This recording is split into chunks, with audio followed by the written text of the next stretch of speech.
Assalamualaikum warahmatullahi wabarakatuh. Selamat pagi teman-teman semua. Di sini kami dari kelompok 11, kelompok diskusi pada mata kuliah metodologi pendidikan. Kami akan menyampaikan mengenai materi penelitian evaluasi. Sebelum kita lanjut ke apa saja yang nanti kita bahas, alangkah lebih baiknya kita memperkenalkan diri terlebih dahulu. Perkenalkan, saya Novalda Zainah Hanum dengan NIM 205052440004. Dan saya Kasvi Mufti Wicaksana dengan NIM 205050544013. Dan saya Dwina Diana Farah dengan NIM 205052444024. Oke, jadi pada presentasi kali ini kami akan membahas mengenai definisi yang nanti akan disampaikan oleh Mbak Dwinda, kemudian ada ciri-ciri yang nanti akan saya sampaikan sendiri, lalu selanjutnya ada mengenai macam-macam yang akan disampaikan oleh Mas Kasfi, dan yang terakhir adalah kelebihan dan kekurangan dari penelitian evaluasi yang akan disampaikan oleh Mbak Dwinda. Langsung saja kita ke materi definisi, silahkan Mbak Winda.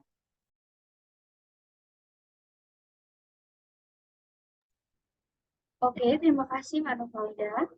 Nah, saya di sini akan menjelaskan definisi penelitian evaluasi. Nah, penelitian evaluasi adalah jenis penelitian yang dilakukan untuk mengevaluasi program, kebijakan, atau kegiatan untuk menentukan sejauh mana mereka berhasil atau tidak dalam mencapai tujuan yang ditetapkan. Penelitian evaluasi mencakup pengumpulan data kuantitatif dan kualitatif untuk mengevaluasi efektivitas, efisiensi, relevansi, dan dampak suatu program atau kebijakan. Penelitian evaluasi biasanya dilakukan untuk menentukan apakah program atau kebijakan tersebut berhasil mencapai tujuan yang ditetapkan atau apakah ada perbaikan penyesuaian yang perlu dilakukan untuk meningkatkan efektivitasnya. Penelitian evaluasi juga dapat membantu dalam pengambilan keputusan tentang alokasi sumber daya dan pengembangan program atau kebijakan di masa depan. Oke, selanjutnya adalah ciri-ciri dari penelitian evaluasi. Di sini ada 6 ciri-ciri. Yang pertama adalah tujuan yang jelas dan spesifik. Mungkin bisa diklik Mbak Winda, biar bisa muncul di layar.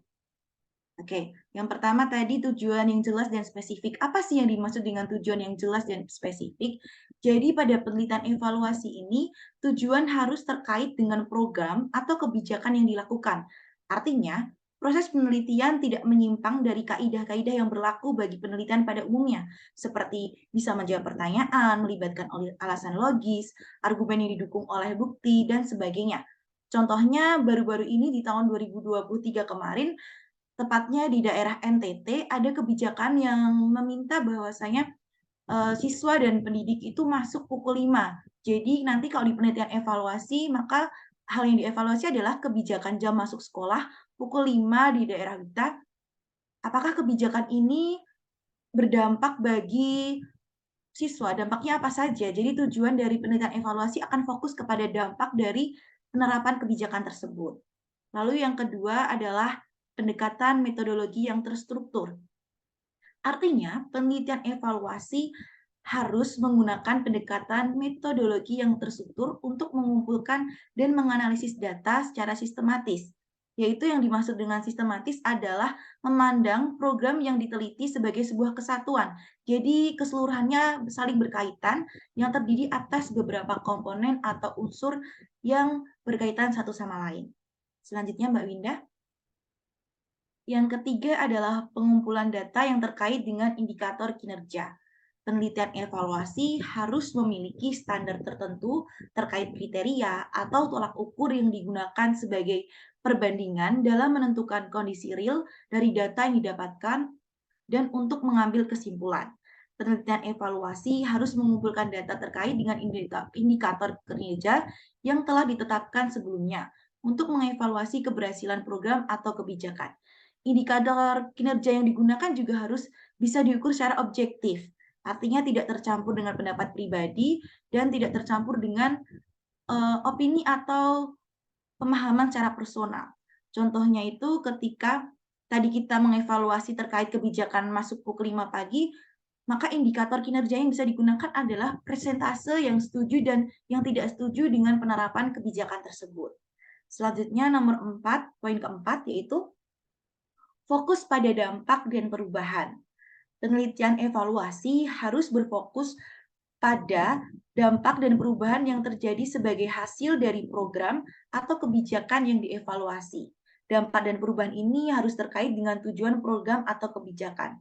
Contohnya, mengevaluasi proses pembelajaran setelah diterapkan kebijakan sekolah pukul 5 pagi, apakah memberikan dampak buruk atau malah memberikan dampak baik atau sebenarnya tidak berdampak. Jadi fokusnya di bagian itu, teman-teman. Selanjutnya, poin kelima adalah orientasi pada perbaikan program atau kebijakan. Jadi yang dimaksud dengan orientasi pada program atau kebijakan ini yang fokusnya pada perbaikan adalah penelitian evaluasi harus memiliki orientasi pada perbaikan program atau kebijakan di masa depan. Hasil evaluasi harus dapat digunakan untuk mengembangkan dan meningkatkan program atau kebijakan yang dievaluasi.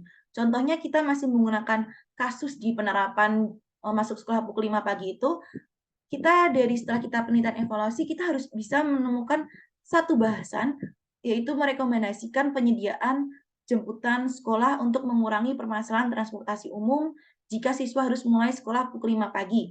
Kenapa contohnya seperti ini? Karena di kebijakan yang tadi sudah disebutkan di contoh-contoh sebelumnya, itu kita juga harus meneliti apa saja dampak dari diterapkannya masuk sekolah pukul 5 pagi. Setelah kita teliti, kita menemukan masalah. Nah, pada fokus orientasi pada perbaikan program ini, kita menawarkan sebuah solusi. Jika di masalah itu siswa memiliki kesulitan transportasi umum dan lain-lain ketika berangkat, maka solusi yang tepat adalah mungkin kita bisa menawarkan dengan penyediaan transportasi jemput untuk diantar ke sekolah. Selanjutnya, poin ke-6, poin yang terakhir di ciri-ciri adalah kesimpulan sebagai rekomendasi. Sudah kita singgung di poin kelima tadi, dalam melakukan evaluasi program, peneliti harus berkiblat pada tujuan program kegiatan sebagai standar, kriteria, atau tolak ukur.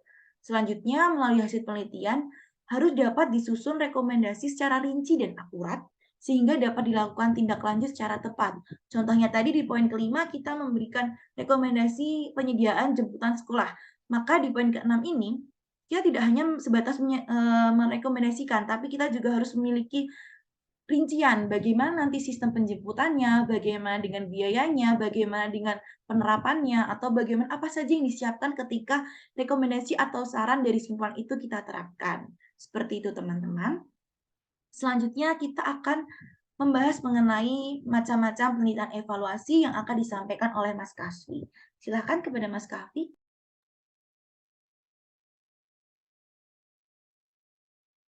Selanjutnya ada macam-macam penelitian evaluasi. Penelitian evaluasi itu macam-macamnya ada 4. Yang pertama itu evaluasi formatif. Evaluasi formatif itu dilakukan pada awal atau tengah pelaksanaan program atau kebijakan untuk memperbaiki program atau kebijakan tersebut di masa depan.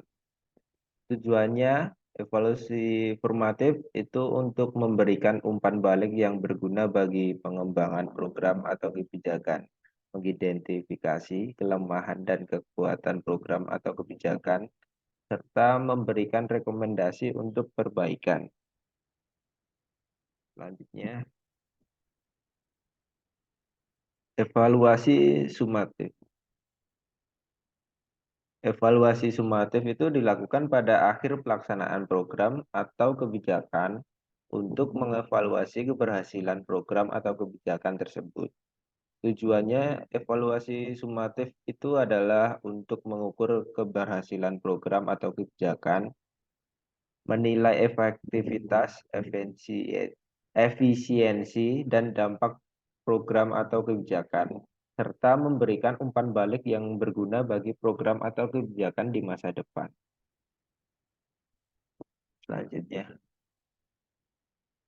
yang ketiga ada evaluasi reaktif. Evaluasi reaktif itu dilakukan sebagai tanggapan terhadap perubahan atau kejadian signifikan dalam program atau kebijakan. Tujuannya adalah untuk mengevaluasi bagaimana perubahan atau kejadian tersebut mempengaruhi program atau kebijakan, serta memberikan umpan balik yang berguna bagi program atau kebijakan di masa depan.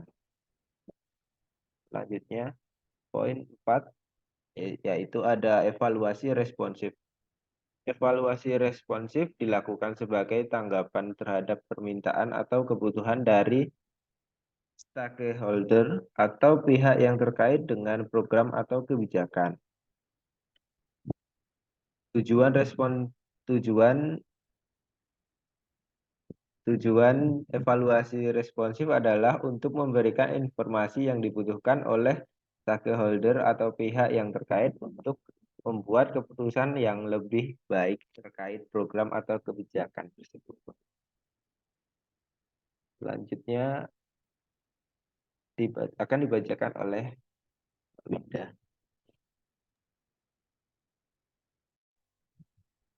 Oke, untuk materi yang terakhir, itu ada kelebihan dan kekurangan penelitian evaluasi.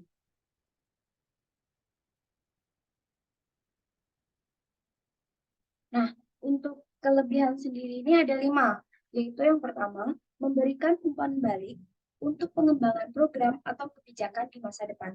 Penelitian evaluasi membantu mengidentifikasi kelemahan dan kekuatan suatu program atau kebijakan, serta memberikan rekomendasi untuk perbaikan di masa depan. Dengan demikian, program atau kebijakan dapat ditingkatkan agar lebih efektif dan efisien. Yang kedua, itu ada memberikan informasi atau yang diperlukan bagi pengambilan keputusan yang lebih baik. Penelitian evaluasi memberikan informasi tentang dampak program atau kebijakan terhadap kelompok sasarannya. Dengan informasi tersebut, pengambilan keputusan dapat membuat keputusan yang lebih akurat dan juga tepat. Yang ketiga itu ada meningkatkan akuntabilitas program atau kebijakan.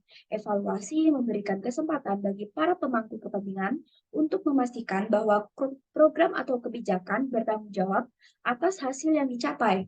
Dengan memastikan akuntabilitas program atau kebijakan, evaluasi dapat juga meningkatkan kepercayaan masyarakat terhadap program atau kebijakan tersebut.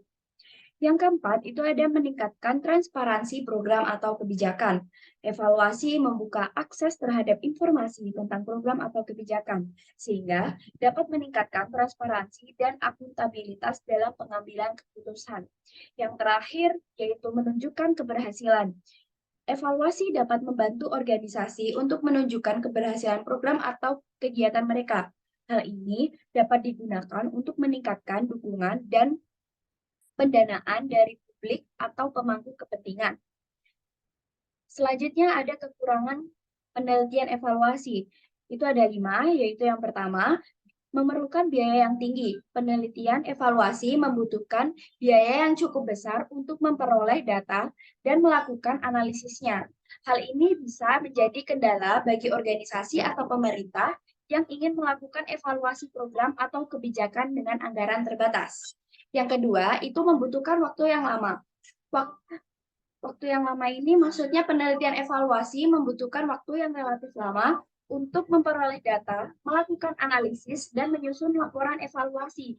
Hal ini bisa mempengaruhi keputusan atau tindakan yang perlu diambil secara cepat dalam program atau kebijakan yang sedang dievaluasi. Yang ketiga, itu ada keterbatasan data. Terkadang, data yang diperlukan dalam penelitian evaluasi sulit untuk diperoleh atau tidak tersedia sama sekali. Keterbatasan ini bisa mempengaruhi kualitas dari evaluasi itu sendiri. Lalu yang keempat, itu ada subjektivitas dalam penelitian. Penilaian dalam penelitian evaluasi seringkali bersifat subjektif, terutama dalam pengumpulan data kualitatif. Hal ini bisa mempengaruhi validitas dari hasil evaluasi. Yang terakhir, itu ada kesulitan dalam mengevaluasi dampak jangka panjang. Evaluasi program atau kebijakan seringkali sulit dalam mengevaluasi dampak jangka panjang, terutama dalam program atau kebijakan yang kompleks dan memerlukan waktu yang lama untuk melihat dampaknya. Oke, terima kasih Mbak Winda dan Mas Kasfi atas penyampaian materinya.